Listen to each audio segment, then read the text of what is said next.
पदार्थों की पांचवी अवस्था के लिए कुछ गणना की थी। तो पदार्थ का पांचवा अवस्था जो होता है, जिसे हम लोग बोसोन पार्टिकल कहते हैं, क्वांटम फिजिक्स से रिलेटेड होता है ये। तो इसका खोज जो है सत्येंद्र नाथ बोस ने किया था। सत्येंद्र नाथ बोस, यह क्वांटम फिजिक्स से रिलेटेड होता है। क्वांटम फिजिक्स, क्वांटम फिजिक्स जिसमें से हम सभी पदार्थ की पांचवी अवस्था के बारे में जानते हैं, और इसका अनुसंधान को बोस आइंस्टीन कंडेंसेट कहते हैं इसको हम लोग। और ये जो कण जो होता है उसका नाम बोसोन कहा जाता है। अगला है किसी परिस्थितक के आपेक्षित गुणधर्म है। तो इसका क्वथनांक जो होता है वो निम्न क्वथनांक होता है, और उच्च क्रांतिक तापमान होता है। वाष्पीकरण की उच्च गुप्त ऊष्मा भी होता है। इनमें से सभी, यही होगा इसका आंसर, इनमें से सभी। तो किसी परिस्थितक में क्या होता है, इसका गुणधर्म जो होता है निम्न तापमान होता है, उच्च क्रांतिक ताप होता है, और वाष्पीकरण की उच्च गुप्त ऊष्मा होता है। ये सभी गुणधर्म होना चाहिए। तो इसका आंसर होगा इनमें से सभी। अगला है लेजर का पूर्ण रूप जो होता है, लेजर जो होता है LASER, ये है।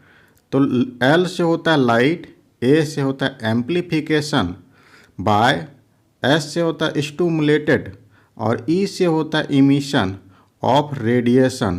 तो लाइट, एम्प्लीफिकेशन,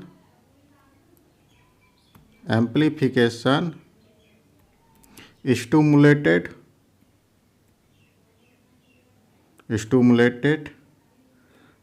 और स्टिमुलेटेड ऑफ रेडिएशन, R से रेडिएशन।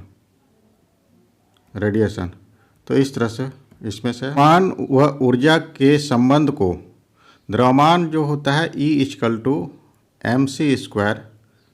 ये होता है, m जो होता है ये द्रव्यमान होता है, और E जो है ऊर्जा होता है। इसके बीच में संबंध जो है, तो ये अल्बर्ट आइंस्टीन के द्वारा खोजा गया था। अल्बर्ट आइंस्टीन, E=mc²,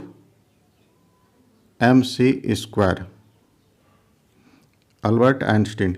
तो इसमें से C जो होता है वो प्रकाश की चाल होता है। प्रकाश की चाल 3 × 10⁸ मीटर पर सेकेंड होता है। और इस आधार पर क्या होता है, द्रव्यमान को हम सभी ऊर्जा के रूप में बदल सकते हैं। द्रव्यमान ऊर्जा संबंध यह कहलाता है। इसमें से भौतिक विज्ञान की कौन सी शाखा विराम अवस्था में तरल के गुण को प्रदर्शित करता है? तो इसको हम सभी द्रव स्थैतिक कहते हैं। इसमें से क्या होता है कि विराम तरलों का अध्ययन किया जाता है। जो तरल विराम अवस्था में होता है उसका अध्ययन करते हैं। विराम तरल का अध्ययन द्रव स्थैतिकी कहलाता है। अगला है हिस्टोग्राम। हिस्टोग्राम का उपयोग क्या ज्ञात करने के लिए किया जाता है? तो हिस्टोग्राम जो होता है ग्राफ का माध्य से बहुलक निकालने में किया जाता है। ग्राफ का माध्य से बहुलक ज्ञात करने में किया जाता है। हिस्टोग्राम एक प्रकार का ग्राफ होता है जिसमें आंकड़ों का विस्तृत उपयोग किया जाता है। हिस्टोग्राम। इसके बाद जो है कमानीदार तुला। कमानीदार तुला जिससे हम सभी भार को नापते हैं। एक स्प्रिंग टाइप का होता है, इस तरह से स्प्रिंग, और यहाँ पर क्या होता है, एक भार लगाया जाता है। ये भार, तो भार एक तरह से बल होता है। तो F=mg, जो द्रव्यमान होता है उसको हम लोग g से गुना करेंगे तो बल का मान हम सभी को प्राप्त होगा। का उपयोग सामान्यतः किसी वस्तु के कार्य करने वाले बल को मापने के लिए किया जाता है। इसमें से बल को मापने के लिए किया जाता है। कमानीदार स्प्रिंग तुला का उपयोग जो है बल को मापने के लिए किया जाता है। इसको भार या फिर गुरुत्व बल भी इसको हम लोग कहेंगे। गुरुत्व बल, गुरुत्व बल को मापा जाता है। इसमें से क्या होता है, कुंडलित कमानी होता है जिस पर बल लगाने से जो है इसमें से प्रसार होता है, फैलता है। ये बल लगाएंगे तो ये फैलेगा। अगला है इसमें से एक उपकरण है जिसके द्वारा एक ही वस्तु दो अलग अलग तस्वीरों के साथ देखा जा सकता है। इसको हम लोग स्टीरियोस्कोप कहेंगे। यह जो है द्विविमी चित्र लेने वाला उपकरण का काम करता है। द्विविमी, 2 डायमेंशनल, तो इसको हम लोग स्टीरियोस्कोप कहेंगे। अगला है इसमें से give me a place to stand and I will move the world. उपरोक्त कथन किस प्रसिद्ध वैज्ञानिक का था? तो यह जो है अल्बर्ट आर्किमिडीज, आर्किमिडीज का यह सिद्धांत है। आर्किमिडीज, तो आर्किमिडीज का सिद्धांत क्या होता है कि जब किसी वस्तु को द्रव में पूर्णतः या अंशतः डुबोया जाता है तो उसके भार में आभासी कमी होता है, और यह जो होता है आभासी कमी उसके द्वारा विस्थापित द्रव के बराबर हो, भार के बराबर होता है। आभासी कमी जो है वस्तु द्वारा हटाए गए द्रव के भार के बराबर होता है। वस्तु द्वारा विस्थापित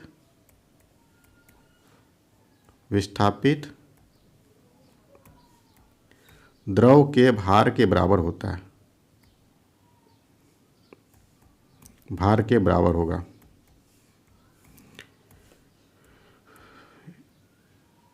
अगला इसमें से जमीन पर पानी के रिसने की प्रक्रिया को हम सभी अंतः स्पंदन कहते हैं। जमीन में पानी के रिसने की प्रक्रिया के रूप में जाना जाता है, तो अंतः स्पंदन के रूप में जाना जाता है। निम्नलिखित में से कौन सा सिद्धांत सौर ऊर्जा प्रणालियों से संबंधित है? तो सौर ऊर्जा प्रणाली से संबंधित फोटोवोल्टिक प्रभाव जो है यह सौर ऊर्जा से संबंधित होता है। तो इसमें से क्या होता है कि यह अवशोषित प्रकाश, जैसे सूर्य का प्रकाश को विद्युत ऊर्जा में परिवर्तित करता है, और यह प्रणाली जीरो कार्बन उत्सर्जन के सिद्धांत पर कार्य करता है, जो पर्यावरण के लिए अत्यंत लाभकारी होता है। तो यह क्या करेगा, प्रकाश ऊर्जा को विद्युत ऊर्जा में बदलने का कार्य करेगा। प्रकाश को विद्युत ऊर्जा में बदलने का कार्य करता है फोटोवोल्टिक प्रभाव। अगला है इसमें से खगोल विज्ञान का जनक के रूप में जाना जाता है। खगोल विज्ञान के जनक के रूप में गैलीली को जाना जाता है। यह एक खगोल शास्त्री, भौतिक विज्ञानी और गणितज्ञ थे। इन्होंने खगोल विज्ञान के क्षेत्र में खोज किया है और इसे भौतिकी का पिता या विज्ञान का पिता के रूप में भी संबोधित किया जाता है। तो स्थैतिक, विद्युत स्थैतिक अवक्षेपित्र का प्रयोग इनमें से किसके नियंत्रण के लिए किया जाता है? विद्युत स्थैतिक अवक्षेपित्र का प्रयोग जो है वायु प्रदूषण को नियंत्रित करने के लिए किया जाता है। तो इसमें से क्या होता है, प्रेरित इलेक्ट्रोस्टैटिक चार्ज बल का प्रयोग करके बहने वाले अपशिष्ट गैस या धुआं और धूल के महीन कणों को यह हटाता है। तो इससे जो तो वायु प्रदूषण को नियंत्रित किया जाता है।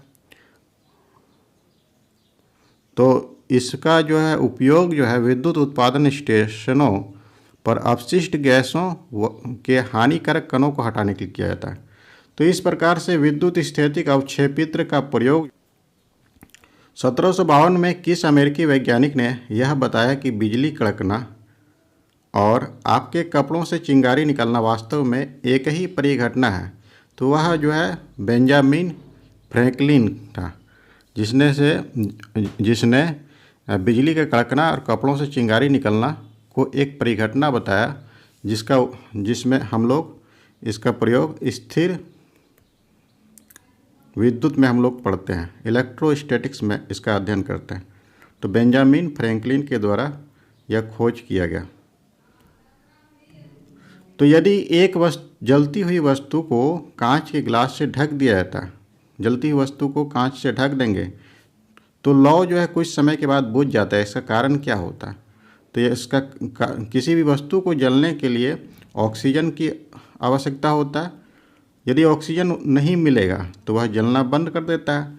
तो सीमित ऑक्सीजन की वजह से ढकी हुई मोमबत्ती कुछ समय के बाद बुझ जाता है। इसका आंसर यही होगा MCB। ये है। MCB का पूर्ण रूप क्या होता है? तो इसको मिनिएचर सर्किट ब्रेकर इसको हम लोग कहते हैं। तो यह जो है इसको हिंदी में लघु परिपथ वियोजक भी कहा जाता है। वियोजक। तो यह क्या करता है? एक जो है लघु सर्किट ब्रेकर होता है। ओवरलोड या शॉर्ट सर्किट के कंडीशन में क्या होता है? सर्किट को ऑफ कर देता है, मतलब भंग कर देता है।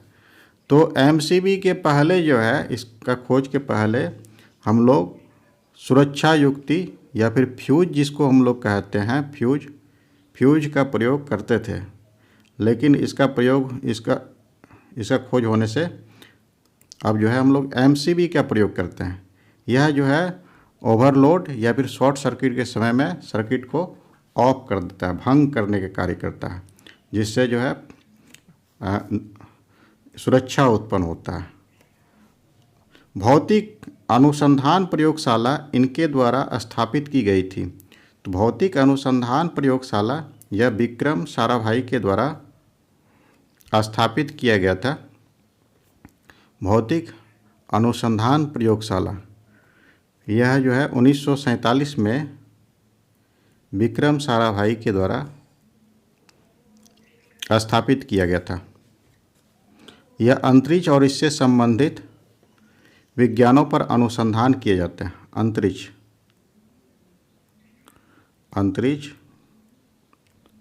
से संबंधित विज्ञान का अध्ययन किया जाता है भौतिक अनुसंधान प्रयोगशाला में। इसमें से लेजर तकनीक का प्रयोग नहीं किया जाता है। तो बार कोड रीडिंग में लेजर तकनीक का प्रयोग किया जाता है। कटिंग और ड्रिलिंग में भी किया जाता है। फिजियोथेरेपी में भी होता है। माइक्रोवेव ओवन में नहीं किया जाता है। इसका प्रयोग रसोई में किया जाता है, वस्तुओं को गर्म करने के लिए। लेजर का प्रयोग की जाने वाली 3D इमेजिंग प्रक्रिया होलोग्राफी कहलाती है। तर्क के साथ मिलान करना है। तो कार्य का मात्रक जो होता है वो जूल होता है, जूल। और बैटरी जो है, यह रासायनिक ऊर्जा को विद्युत ऊर्जा में परिवर्तित करता है। और माइक्रोफोन ध्वनि ऊर्जा को विद्युत ऊर्जा में परिवर्तित करता है। तो इस प्रकार से मिलाएंगे। माइक्रोफोन ध्वनि ऊर्जा को विद्युत ऊर्जा में परिवर्तित करेगा और बैटरी जो है वो रासायनिक ऊर्जा को MRI का संक्षिप्त रूप मैग्नेटिक रेजोनेंस इमेजिंग होता है। मैग्नेटिक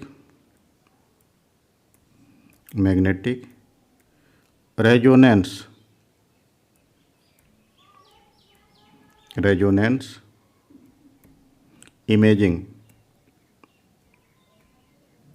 ये होता है, जिसका प्रयोग जो है चिकित्सा प्रतिबिंबन में किया जाता है। इसके द्वारा जो होता है शरीर के अंगों का चित्र प्राप्त करने के लिए प्रबल चुंबकीय क्षेत्र और रेडियो तरंगों का प्रयोग किया जाता है।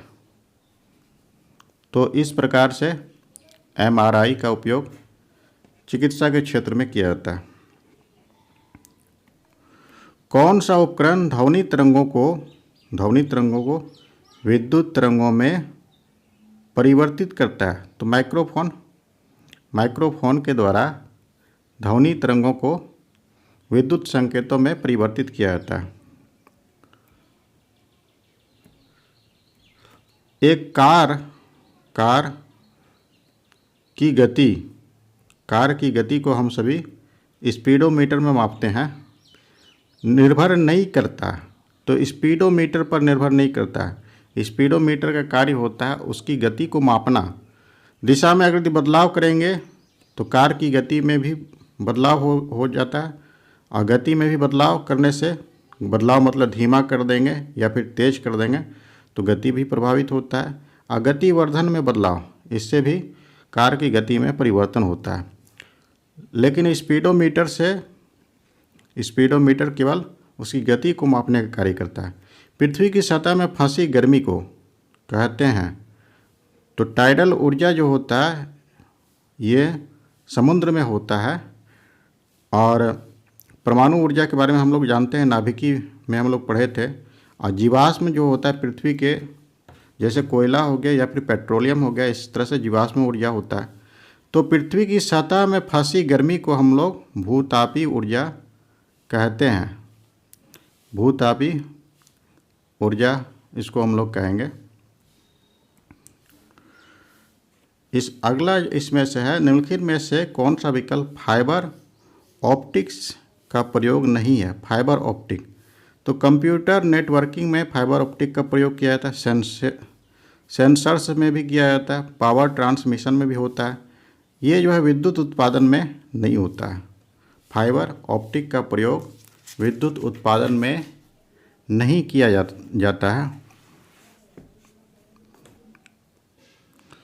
तो विद्युत उत्पादन जो होता है माइकल फैराडे का विद्युत चुंबकीय प्रेरण के सिद्धांत पर होता है। हवा में नमी को अवशोषित करने की प्रक्रिया को हम सभी क्या कहेंगे? तो डेल्कवेशंस कहते हैं। हवा में नमी को अवशोषण करने की प्रक्रिया डेल्कवेशंस कहते हैं। तो यह जो होता है जलवाष्प की मात्रा तथा उसी ताप पर उसी आयतन की वायु की संतृप्त करने के लिए आवश्यक जलवाष्प की मात्रा आपेक्षिक आर्द्रता कहते हैं इसको। आर्द्रता को हम सभी हाइग्रोमीटर में मापते हैं। तो कैपिलर एक्शन जो होता है यह मृदा से होकर पानी का प्रवाह से संबंधित होता है। और एब्सॉर्प्शन ये नमी का अवशोषण होता है। और ऑस्मोसिस जो होता है ये सांद्रता से संबंधित होता है। दो सांद्रण वाले घोलों के बीच होने वाली एक विशेष प्रकार का विसरण प्रक्रिया होता है, ऑस्मोसिस। तो जीपीएस का पूरा नाम जो होता है ग्लोबल पोजीशनिंग सिस्टम होता है। ग्लोबल पोजीशनिंग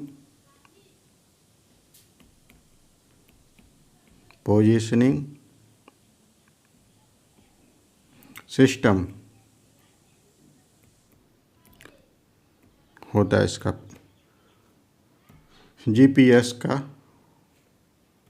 विस्तार रूप। तो लेजर इंटरफेरोमीटर ऑब्जर्वेटरी हाल में की खबरों में लेजर इंटरफेरोमीटर ऑब्जर्वेटरी ये जो होता है गुरुत्वाकर्षण लहरों की खोज के कारण ये चर्चा में है। तो गुरुत्वाकर्षण लहरों की खोज लेजर इंटरफेरोमीटर ऑब्जर्वेटरी से होता है। तो गर्मी और तापमान और उसके ऊर्जा और काम से संबंधित भौतिकी की शाखा को क्या कहा जाता है? तो भौतिकी की शाखा को ऊष्मा प्रवैगिकी कहेंगे। ऊष्मा प्रवैगिकी। तो गर्मी और तापमान और उसके ऊर्जा और काम से संबंधित भौतिकी की शाखा को ऊष्मा प्रवैगिकी कहा जाता है। वह कौन सा उपकरण है जो ऊर्जा के एक रूप को दूसरे रूप में परिवर्तित कर देते हैं? आमतौर पर एक सिग्नल को दूसरे सिग्नल में बदल देता है, उसको हम लोग ट्रांसड्यूसर कहते हैं। और एम्पलीफायर जो होता है विद्युत संकेतों को बढ़ाता है, जैसे कि विद्युत धारा या फिर वोल्टेज को बढ़ाने का कार्य एम्पलीफायर के द्वारा होता है। तो इसको हम सभी ऊर्जा को एक रूप से दूसरे रूप में बदल जो देता है उसको हम लोग ट्रांसड्यूसर कहते हैं। किसी गर्म भट्टी से उत्सर्जित विकिरण होता है तो यह अवरक्त होता है, गर्म भट्टी से पाई जाती है। तो समुद्र में कौन सी ऊर्जा पाई जाती है? तो समुद्र में क्या होता है, समुद्र में कौन सी ऊर्जा पाई जाती है? तो समुद्र में जौहरी ऊर्जा होता है, टाइडल एनर्जी।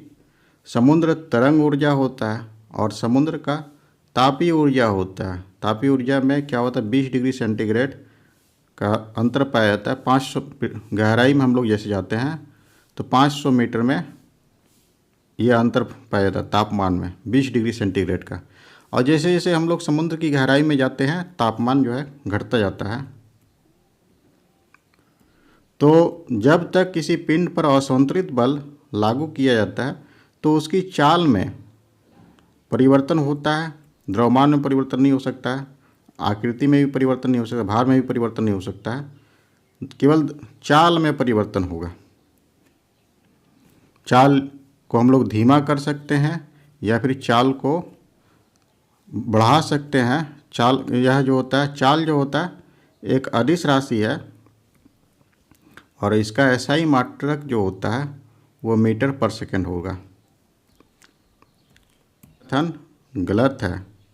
तो गलत जो होता है वियुक्त बल मौजूद नहीं होता है, वियुक्त बल मौजूद नहीं होता है, यह सही है। बल युग में होता है, क्रिया और प्रतिक्रिया जो होता है भिन्न भिन्न पिंडों पर लगता है।